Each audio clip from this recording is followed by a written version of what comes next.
Mi hija luchaba por su vida en urgencias y mi papá me exigió que ayudara con la fiesta de mi hermana. Corté a mi familia y cancelé sus tarjetas. Meses después, vinieron suplicando mi perdón. Hola, Reddit. Mi familia me trató durante años como si yo fuera su manitas y su billetera. Al final, decidí que ya era suficiente. Me enfoqué en mi hija y corté todo contacto con ellos. Pensé que ahí terminaba la historia, pero ellos tenían otros planes. Antes de llegar a eso, déjenme empezar por el principio. Soy Nolan Castell. Tengo 36 años, soy profesor de física en secundaria y padre soltero.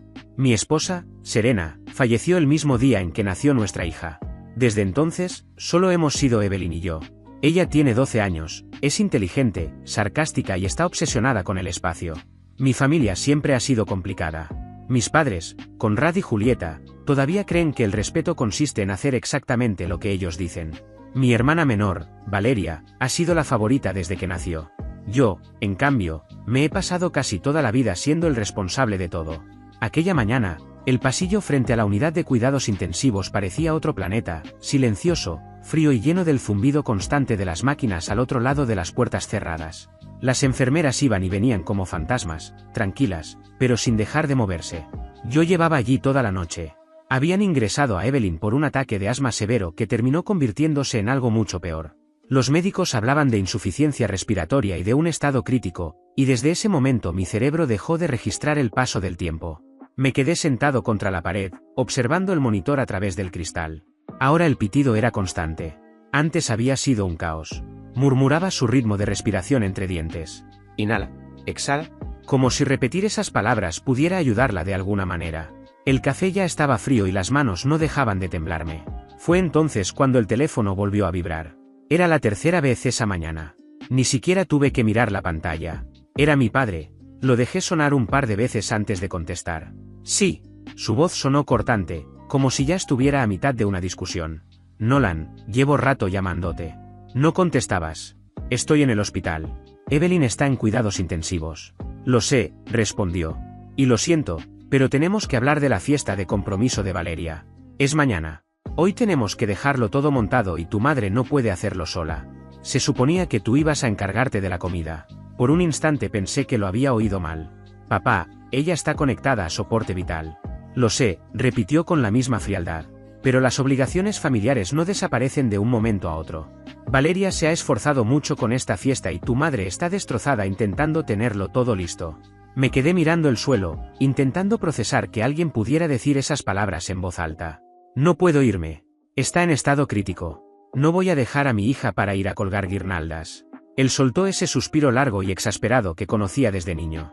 Siempre tienes una excusa. Cada vez que la familia necesita algo, desapareces. Te crees mejor que todos porque tienes tu trabajito y tu historia trágica. Mantuve la voz firme. Me llamaste mientras mi hija está luchando por respirar. ¿Qué esperabas que te respondiera?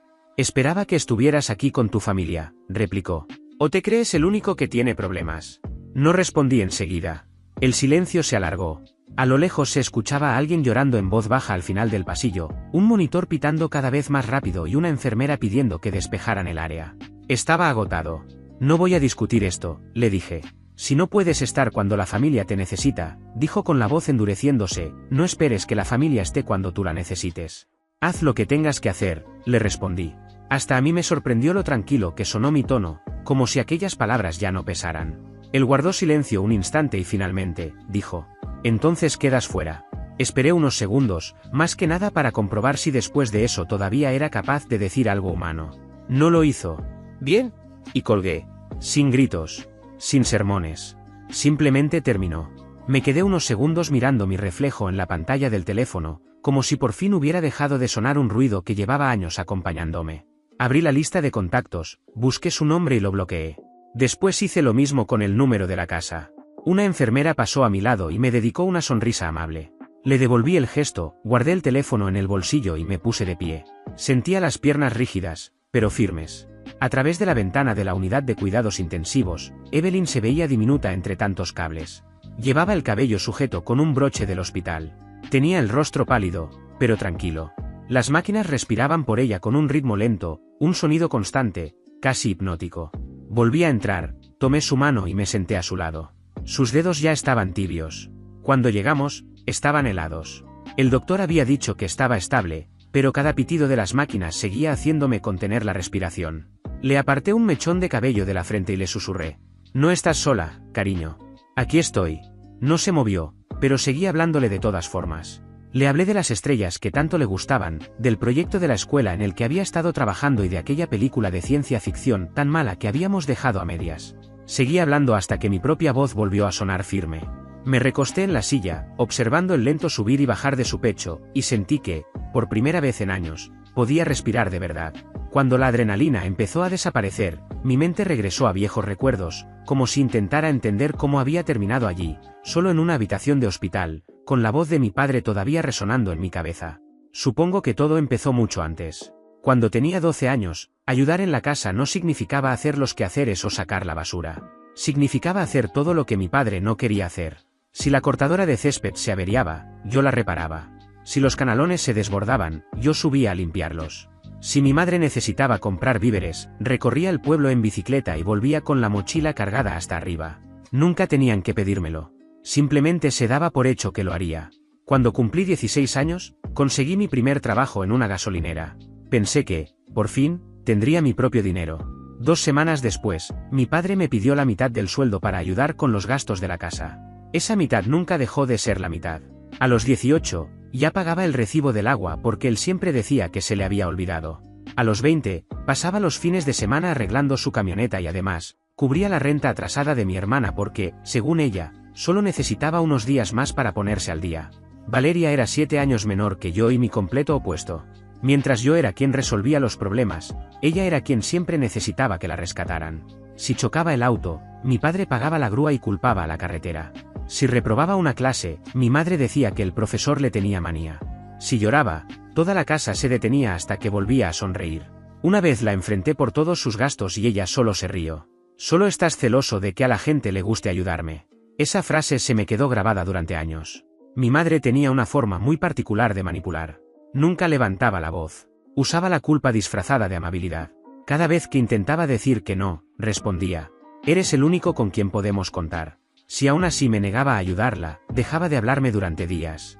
Se limitaba a golpear las ollas en la cocina o a suspirar lo bastante fuerte para que pudiera oírla desde mi habitación. Nunca hacía falta que gritara. Era decepción. Y de alguna manera, eso dolía mucho más.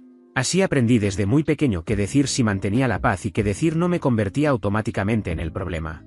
Cuando me casé, las cosas cambiaron un poco. Serena entendió muy rápido cómo funcionaba mi familia y lo llamó por su verdadero nombre. «No quieren ayuda, Nolan. Quieren control».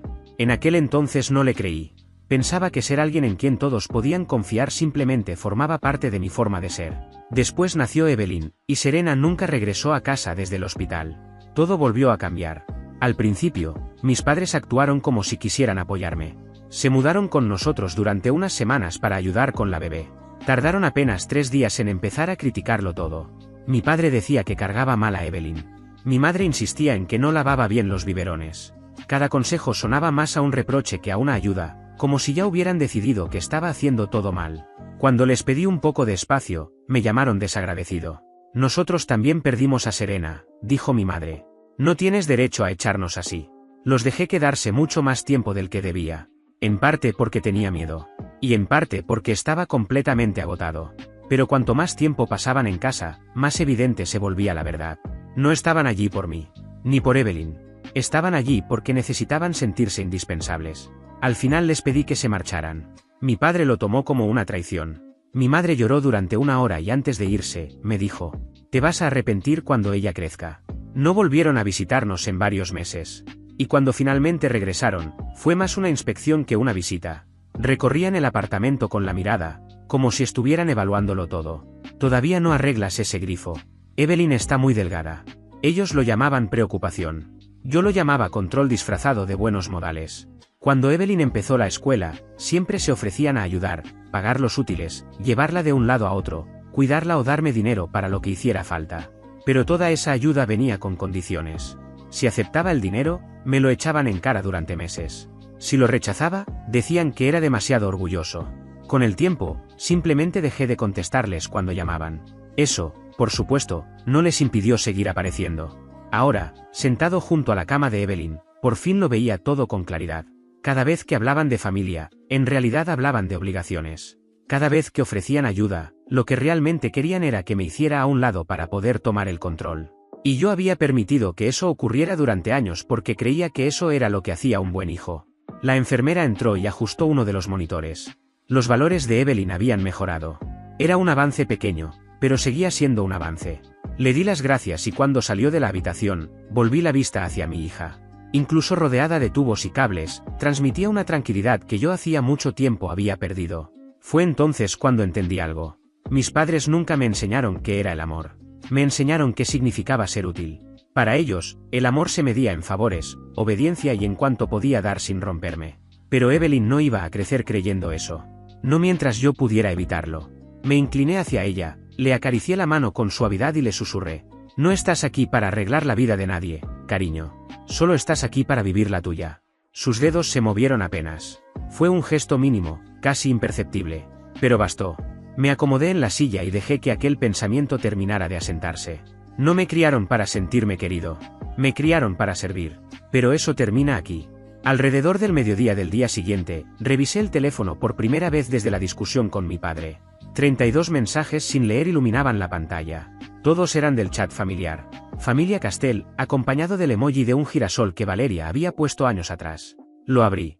Mi madre había enviado una lista interminable de cosas para la fiesta de compromiso de Valeria. Manteles. Velas. No olvides traer las sillas plegables del garaje. Valeria había respondido con fotos de la decoración, preguntando qué color de globos combinaba mejor con el tema de la fiesta. Alguien compartió una lista de reproducción y mi padre escribió: vamos a necesitar la camioneta a las 3. Nolan, no llegues tarde. Leí los mensajes 2 veces. Parecía una conversación entre completos desconocidos. Nadie había preguntado por Evelyn. Ni una sola persona había mencionado siquiera su nombre. Escribí despacio. Evelyn está en cuidados intensivos. No voy a ir. No me pidan dinero. No vuelvan a contactarme, a menos que sea para preguntar por ella. Me quedé mirando el mensaje durante unos segundos antes de enviarlo. Los 3 puntos aparecieron enseguida. Mi madre respondió primero. Tu abuela estaría destrozada si viera en lo que te has convertido. Después escribió Valeria. ¿En serio? Estás arruinando mi fin de semana. Se supone que este es mi momento. Mi padre fue el siguiente. Madura y deja de hacer que todo gire alrededor de ti. Los 3 puntos volvieron a aparecer. Un primo escribió. La familia es la familia, hombre. Una tía añadió. No puedes seguir resentido para siempre. Y los mensajes siguieron llegando. Párrafos enteros cargados de reproches, culpa y viejas historias retorcidas hasta hacer parecer que el egoísta era yo. No respondí. Dejé el teléfono boca abajo sobre la mesa. La pantalla siguió encendiéndose una y otra vez, vibrando sin descanso, como si se negara a aceptar mi silencio. Cuando por fin dejó de sonar, silencié el chat durante un año. Por primera vez, no sentí la necesidad de explicar nada. Después abrí mi correo electrónico y empecé a cortar todos los lazos que aún me unían a ellos. La antigua cuenta bancaria compartida con mis padres. Cerrada. Los pagos automáticos de las tarjetas que Valeria usaba para sus supuestas emergencias. Cancelados. Las contraseñas. Todas cambiadas. Cada clic se sentía como un peso menos sobre los hombros. Mientras terminaba de hacerlo, una enfermera entró para revisar los signos vitales de Evelyn. Está mejorando.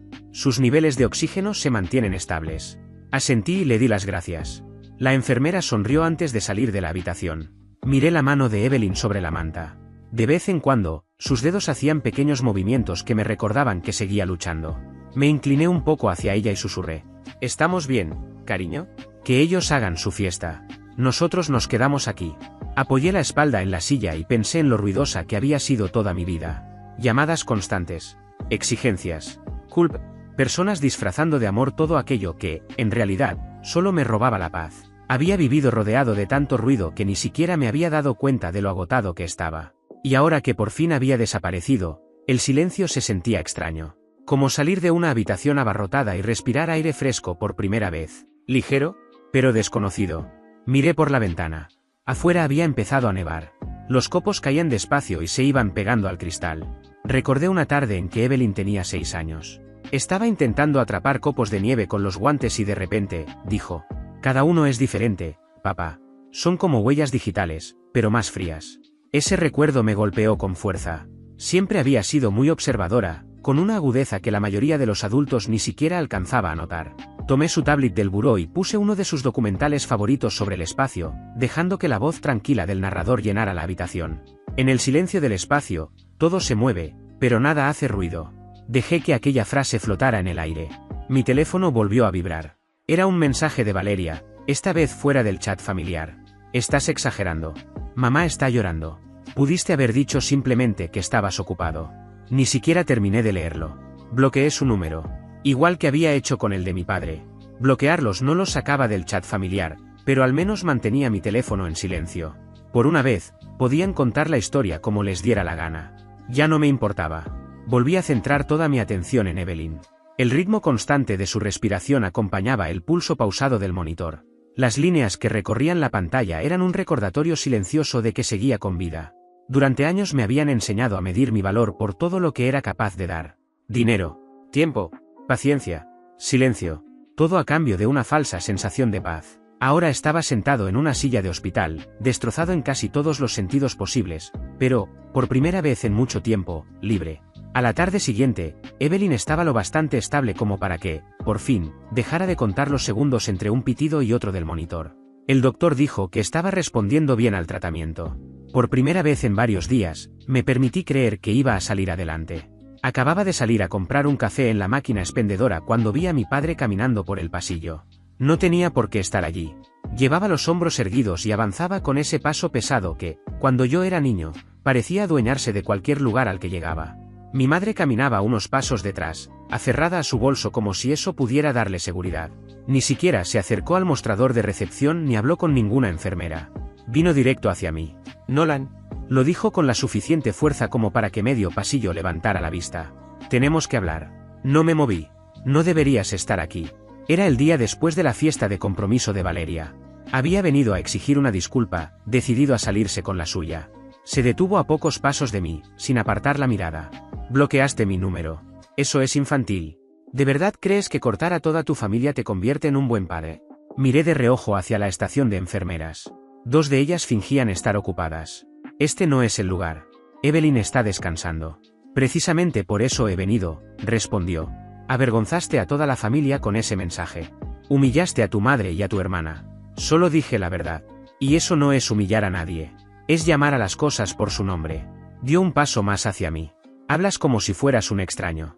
¿Desde cuándo te crees demasiado bueno para nosotros? Mantuve la voz firme. Desde el día en que me hiciste elegir entre mi hija y la fiesta de Valeria. Su mandíbula se endureció. No tergiverses mis palabras. Siempre has sido un exagerado. Solo era un pequeño favor. ¿Un pequeño favor? Lo interrumpí antes de que pudiera seguir. Mi hija tiene 12 años. Estaba conectada a un ventilador mientras tú me llamabas para preguntarme por la decoración de una fiesta. Él hizo un gesto con la mano, restándole importancia. Lo haces sonar mucho peor de lo que fue. Era el compromiso de tu hermana. Basta, le dije. Pero no se detuvo. Te comportas como un mártir porque estás criando tú solo a una hija. Llevas demasiado tiempo escondiéndote detrás de eso. Todos perdemos a alguien, Nolan. El pasillo pareció quedarse en silencio. Sentí que el pulso se me aceleraba. No hables de ella, le dije. Cruzó los brazos. Serena ya no está aquí, y seguir escondiéndote detrás de su recuerdo no te convierte en el bueno de esta historia. Ahí estaba. Había cruzado la única línea que nunca debió tocar. Di un paso al frente hasta quedar cara a cara con él. Bajé la voz. No vuelvas a pronunciar su nombre. No aquí. Nunca. Durante un instante no dijo nada. Vi pasar por su rostro un destello de incertidumbre. Pero enseguida intentó recuperarse con una sonrisa burlona. ¿Me estás amenazando? No, estoy poniendo un límite. ¿Te vas a ir ahora? Miró por encima de mi hombro, hacia la habitación de Evelyn. ¿De verdad vas a echarme delante de todo el mundo? Sí. Se quedó observándome, buscando al hijo que siempre terminaba cediendo. Cuando comprendió que ya no estaba, cambió de estrategia. Has cambiado. Su voz sonó más suave. Todo esto tiene muy mal a tu madre. Mi madre dio un paso al frente. Su voz temblaba lo justo para parecer sincera. Solo queríamos verla, Nolan. No puedes alejarnos para siempre. También es nuestra nieta. La miré sin apartar la calma. Es mi hija. Y no voy a convertirla en una herramienta para reparar una familia que nunca quiso cambiar. La expresión de mi madre se quebró durante un instante. Después volvió a adoptar ese gesto de eterna decepción. No lo dices en serio. Lo digo en serio. Cada palabra. El tono de mi padre cambió otra vez. Pasó de la culpa a las órdenes. Si le das la espalda a tu familia, no esperes que volvamos cuando seas tú quien necesite ayuda. Lo miré con una serenidad que me había tomado años aprender. Nunca he necesitado tu ayuda. Eras tú quien necesitaba la mía. Abrió la boca para responder, pero no le salió una sola palabra. Detrás de él, una enfermera empezó a acercarse, seguramente pensando que la discusión iba a salirse de control. Le hice un gesto con la mano para indicarle que todo estaba bien. Mi padre vio el movimiento y se acomodó el abrigo. Te vas a arrepentir de esto. Tal vez, pero no hoy. Después miré a mi madre. Vete a casa, mamá. Evelyn todavía se está recuperando. No necesita todo esto. Ella vaciló. ¿De verdad vas a hacer esto? Sí, de verdad. Mi padre murmuró algo entre dientes, dio media vuelta y echó a andar. Mi madre lo siguió, aunque antes de alcanzarlo volvió la cabeza para mirarme una última vez. Cuando desaparecieron por el pasillo, la enfermera terminó de acercarse. ¿Está bien? Sí, perdón por todo esto. Ella sonrió con comprensión. Pasa más seguido de lo que imagina. Esperé hasta que ya no pude verlos antes de regresar a la habitación de Evelyn. Me senté a su lado y le tomé la mano. Sus dedos se cerraron ligeramente alrededor de los míos, más por reflejo que de manera consciente. Durante años confundí la sumisión con la paz. Creía que guardar silencio evitaba que las cosas se rompieran, cuando en realidad solo hacía que las grietas fueran cada vez más profundas. Ahora que ellos ya no estaban allí, lo que sentía no era exactamente alivio. Era otra cosa. Una calma que no necesitaba pedir permiso para existir. Miré el rostro dormido de Evelyn y susurré. No gané, cariño. Solo dejé de perder. Al final de la semana, Evelyn ya respiraba por sí sola. Sin tubos. Sin mascarilla de oxígeno. Solo dormía bajo una manta ligera del hospital, con el pecho subiendo y bajando de forma constante. El doctor dijo que, si seguía evolucionando así, probablemente le darían el alta en unos días. Eso era lo único que importaba. Llevaba varios días sobreviviendo a base de café de máquina y apenas 4 horas de sueño. Pero no me importaba. Cada informe positivo era una pequeña victoria. La primera señal de las consecuencias llegó 2 mañanas después. Un compañero del trabajo me envió una captura de pantalla de Facebook. Mi padre había publicado un largo mensaje sobre la traición, sobre lo doloroso que era perder la confianza en alguien que debía sostener a la familia. No mencionaba mi nombre. No hacía falta. La mitad de los comentarios decían cosas como: fuerza, Conrad. Todo saldrá bien. Ojalá recapacite. Esa misma tarde, mi madre publicó una foto abrazando a Valeria en la fiesta de compromiso, sonriendo como si nada hubiera pasado. El pie de foto decía que, al final, uno siempre descubre quienes siguen creyendo en la familia. Después fue el turno de Valeria. Subió una historia a Instagram que decía: algunas personas olvidan quién les dio de comer cuando más lo necesitaban. Pero está bien. Dios ve todo. No hacía falta seguir leyendo. Sabía perfectamente que hablaban de mí. Dejé el teléfono sobre la mesa, miré por la ventana hacia el estacionamiento y no sentí absolutamente nada. Ni rabia, ni tristeza. Solo una extraña sensación de distancia, como si estuviera viendo a desconocidos interpretar una historia de la que yo ya no formaba parte. Esa misma noche recibí la primera alerta por correo electrónico. Una transacción había sido rechazada en una tarjeta de crédito antigua que, en teoría, ya no se utilizaba. Poco después llegó otra. $230 en una tienda de artículos para fiestas, el saldo pendiente de la decoración que se usó en el compromiso de Valeria. Luego $600 de la empresa que había preparado la comida de la fiesta. Aquellos comercios todavía conservaban los datos de mi antigua tarjeta, la misma que, según mi padre, yo debía usar para cubrir esos gastos, e intentaron procesar los pagos. Llamé de inmediato al banco. La asesora revisó la cuenta durante unos segundos. Parece que alguien intentó utilizar su tarjeta anterior. ¿Reconoce esos comercios? Solté un suspiro. Sí, por desgracia, los reconozco. ¿Desea presentar una denuncia por uso indebido? Lo pensé un instante. No, solo quiero cerrar todo. Revisamos uno por uno todos los movimientos recientes y marcamos cada pago recurrente. Mientras la representante iba leyendo los nombres de los comercios, yo los anotaba. Cancelaron la tarjeta y bloquearon cualquier cargo futuro. Cuando colgué, llamé personalmente a cada empresa. Quité mi nombre de las cuentas de servicios. Cancelé el pago automático de la tarjeta para gasolina. También la renovación automática de Costco. Cada llamada era otro lazo que desaparecía. Al terminar, la representante del banco dijo: todo está protegido ahora, señor Castell. Ya puede continuar con tranquilidad. Por un instante, aquella frase significó mucho más de lo que ella seguramente imaginaba. Al día siguiente recibí un mensaje de un número desconocido. No hacía falta llegar tan lejos. ¿Nos estás avergonzando? No respondí. Unos minutos después llegó otro. Papá dice que bloqueaste a toda la familia de las cuentas. Está furioso. Lo bloqueé también. Para el viernes, los rumores ya se habían extendido por toda la familia. Una tía me escribió: tus padres nos dijeron que les vaciaste los ahorros. Le respondí que eso era imposible, porque jamás había tenido acceso a sus cuentas. Ella contestó: no quiero meterme en esto. Y sinceramente, me pareció bien. Después de eso dejé de revisar las redes sociales. Cada vez que abría una aplicación, encontraba una nueva versión de la historia, llena de medias verdades repetidas como si fueran hechos. Me pintaban como alguien frío, desagradecido y egoísta. Me había pasado la mayor parte de mi vida intentando que nadie me describiera así. Ahora, leerlo ya ni siquiera me dolía. Por las noches, mientras Evelyn dormía, me sentaba a su lado y hacía una lista de todas las cuentas, accesos y métodos de pago que todavía tenía pendientes por cambiar. Era un trabajo aburrido, pero me mantenía ocupado. Me daba algo concreto en lo que concentrarme. Cancelé el plan familiar de telefonía que seguía estando a mi nombre. Llamé a la compañía de servicios para retirar mi nombre de la cuenta de una casa en la que no vivía desde hacía más de 10 años. Cambié las contraseñas del correo electrónico, los números de recuperación y hasta la de mi cuenta de Amazon. Una por una, fui cerrando todas las puertas por las que mi familia siempre había entrado sin pedir permiso. La enfermera que había estado de turno durante toda la semana entró a dejar sábanas limpias. Su hija tiene mucha suerte de tener un padre como usted. Miró a Evelyn mientras lo decía. Sonreí. Creo que el afortunado soy yo. Cuando salió, volví a sentarme, estiré las piernas y apoyé la cabeza contra el respaldo de la silla. Por primera vez en mucho tiempo, el teléfono no vibraba y ya no sentía el peso de la culpa sobre el pecho. Evelyn se movió ligeramente, todavía medio dormida. Papá, aquí estoy. Abrió un poco los ojos. ¿Vamos a volver a casa pronto? Sí, muy pronto. Sonrió con debilidad. ¿Y podemos comer panqueques primero? Solté una risa baja para no romper el silencio de la habitación. Claro que sí. Panqueques primero. Volvió a quedarse dormida. Me quedé observándola durante un largo rato, siguiendo el ritmo tranquilo de su respiración.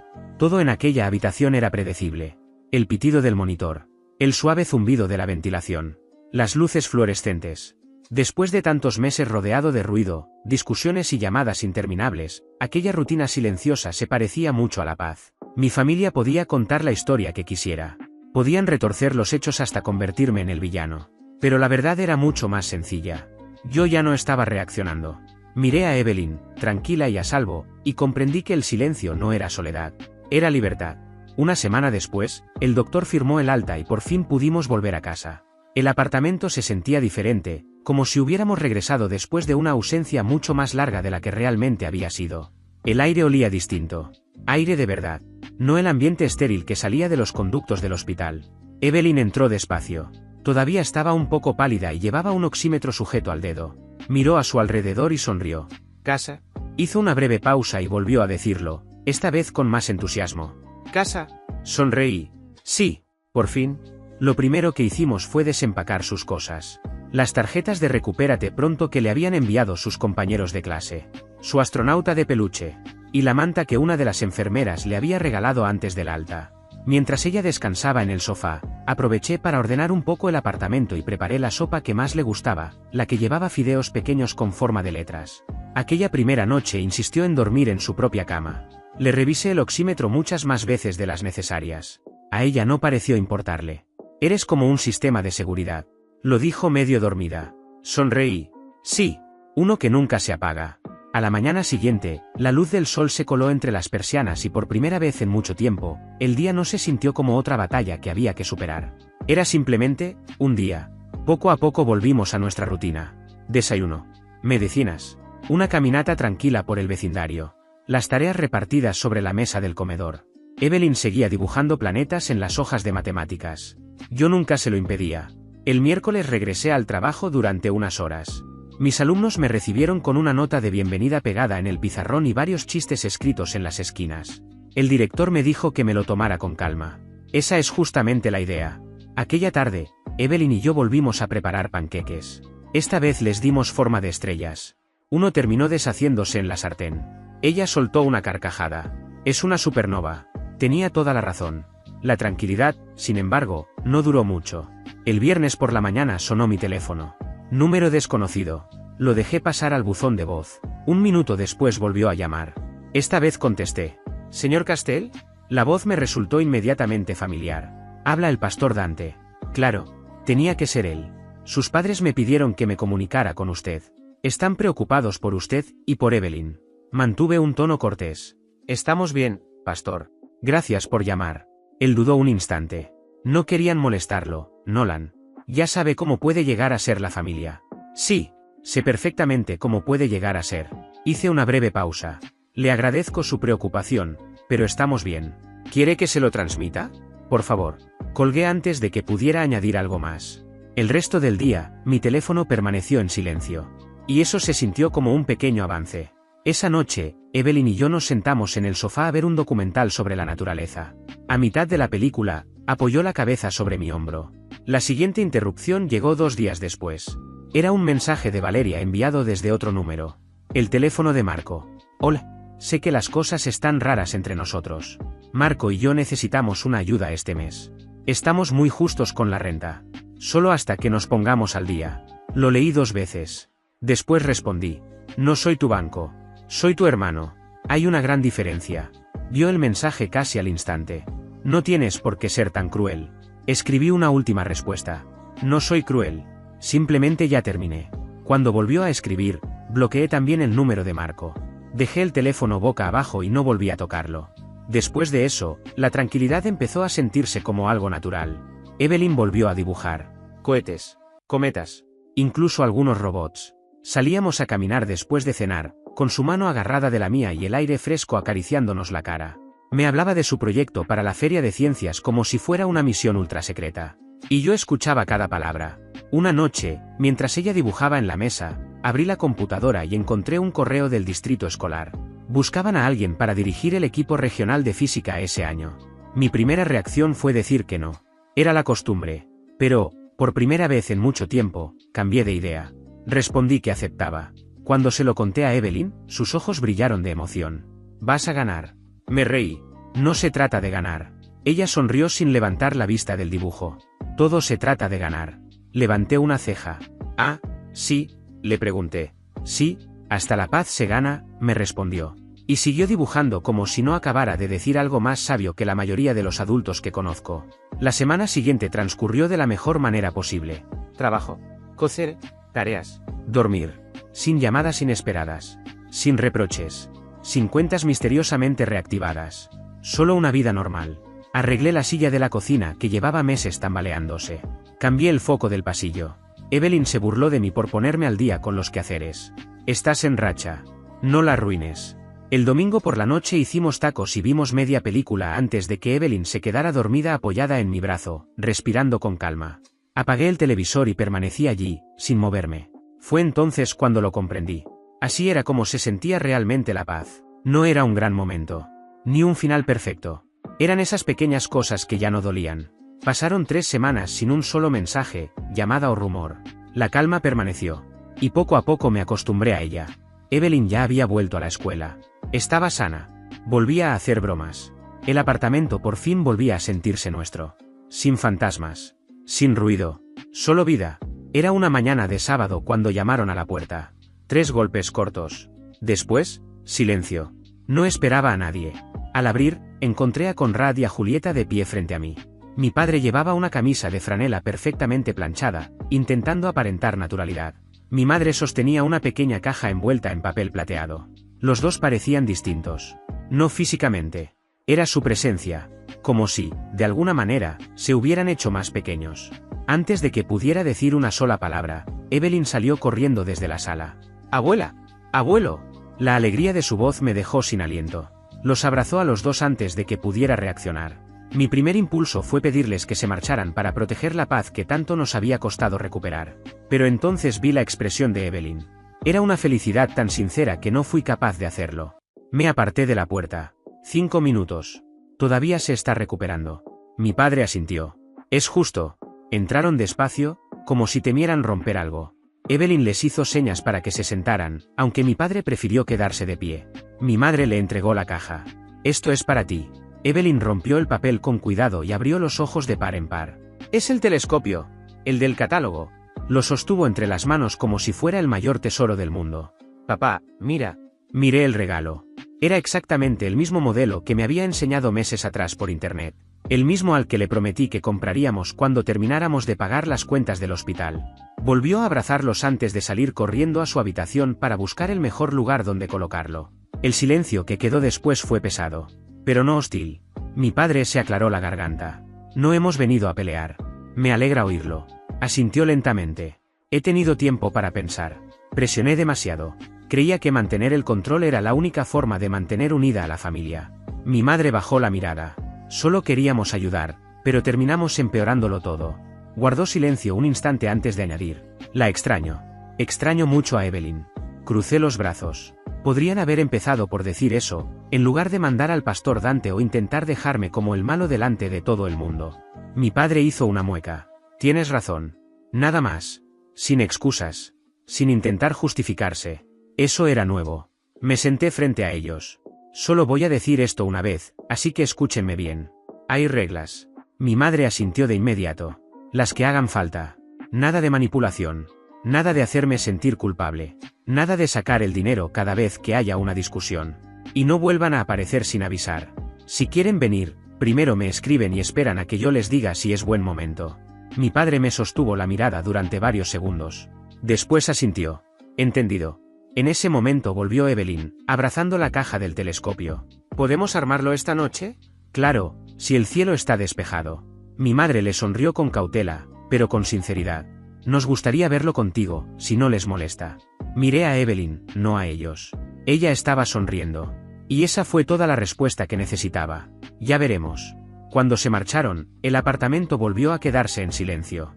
Pero esta vez no sentí que hubieran invadido nuestro espacio.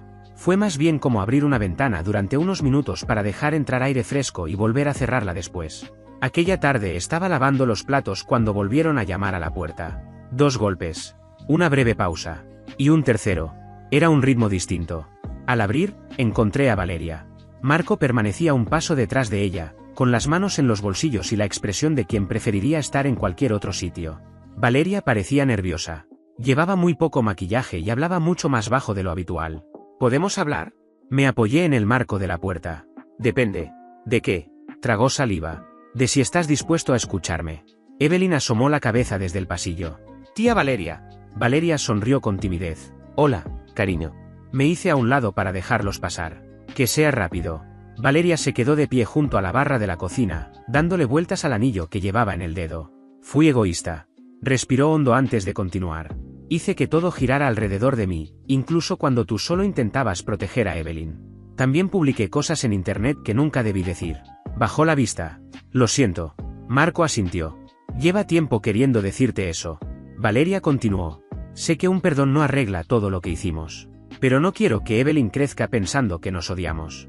Evelyn dio un paso al frente. Yo no pienso eso. Hizo una pequeña pausa. Solo no me gustó cuando todos fueron malos con mi papá. Aquellas palabras dolieron más que cualquier reproche. Valeria la miró con los ojos llenos de lágrimas. Tienes razón. Asintió lentamente. Fuimos injustos contigo, y con tu papá. Evelyn respondió con otra pequeña inclinación de cabeza y le entregó el dibujo que había estado sujetando. Era un cohete de caricatura con un letrero que decía, familia intentándolo de nuevo.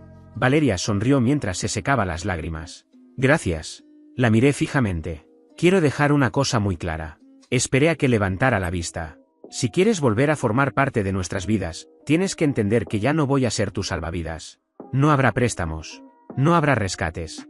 Y tampoco aceptaré que vuelvan a hacerme sentir culpable. Lo entiendo. Respondió casi sin dejarme terminar. No quiero dinero. Solo quiero que podamos estar bien otra vez. Asentí despacio. Eso va a llevar tiempo. Ella también asintió. Entonces esperaré. Cuando se fueron, Evelyn casi daba saltos de la emoción. Todos están pidiendo perdón. Me miró con una sonrisa enorme. ¿Eso significa que volveremos a tener cenas familiares? Sonreí apenas. Quizá. Hice una pausa. Pero empezaremos poco a poco. Más tarde les envié un mensaje a mis padres y a Valeria. El cielo está despejado.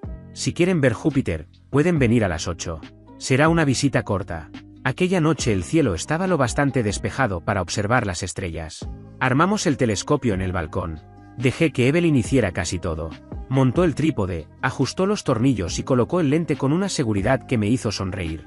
A las 8 en punto, los faros de 2 autos iluminaron el estacionamiento. Primero llegaron mis padres. Después, Valeria y Marco. Por un momento pensé en decirles que se marcharan. Pero Evelyn ya les estaba haciendo señas con entusiasmo. Vengan. ¿Se ve Júpiter? Subieron al balcón y se unieron a nosotros en silencio. Sin discusiones. Sin tensión. Valeria ayudó a Evelyn a ajustar el enfoque del telescopio. Mi padre permaneció unos pasos atrás, con las manos en los bolsillos, observando en silencio. Mi madre había llevado un termo con chocolate caliente y fue sirviendo las tazas sin decir casi una palabra. Durante unos minutos, nadie habló. La noche lo decía todo. Evelyn señaló el telescopio. ¿Ven ese puntito al lado de Júpiter? Es una de sus lunas. Papá dice que se llama Io. Valeria sonrió. Es preciosa. Evelyn negó con la cabeza.